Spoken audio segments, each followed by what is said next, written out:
ഇടതുപക്ഷ ജനാധിപത്യ മുന്നണി താമരക്കുളം പഞ്ചായത്ത് കൺവെൻഷൻ നടത്തി. CPM കേന്ദ്ര കമ്മിറ്റി അംഗം CS സുജാത ഉദ്ഘാടനം ചെയ്തു.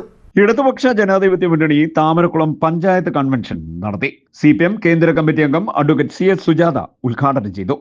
നമ്മുടെ നാടിന്റെ നാനാ ഭാഗത്തുനിന്നും ആളുകൾ വരുന്ന ഒരു പ്രദേശം കൂടിയാണ് താമരക്കുളം. ഏറ്റവും പ്രശസ്തമായ മാധവപുരം മാർക്കറ്റ് ഉൾപ്പെടുന്ന നമ്മുടെ ഈ ജംഗ്ഷനോട് ചേർന്നാണ് നമ്മളിപ്പോൾ മീറ്റിംഗ് സംഘടിപ്പിച്ചത്. ഒരുപാട് പ്രത്യേകതയുള്ള നമ്മുടെ ഈ നാടിനെ ഈ രൂപത്തിൽ വളർച്ചയുടെ പാതയിലേക്ക് കൊണ്ടുവരുന്നതിന് വലിയ സംഭാവന കമ്മ്യൂണിസ്റ്റ് പ്രസ്ഥാനം നൽകിയിട്ടുണ്ട്. എല്ലാ കാലത്തും ഇടതുപക്ഷത്തോടൊപ്പം ചേർന്ന് നിൽക്കുന്ന മനസ്സാണ് ഇവിടെ ഉള്ളത്. പണ്ട് മുതലുള്ള നോക്കിയാൽ നമുക്കത് കാണാൻ സാധിക്കും.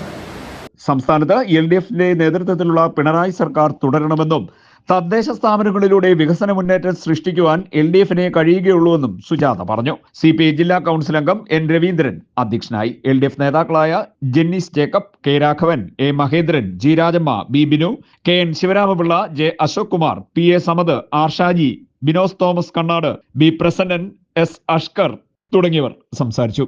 CDNet news Charummood.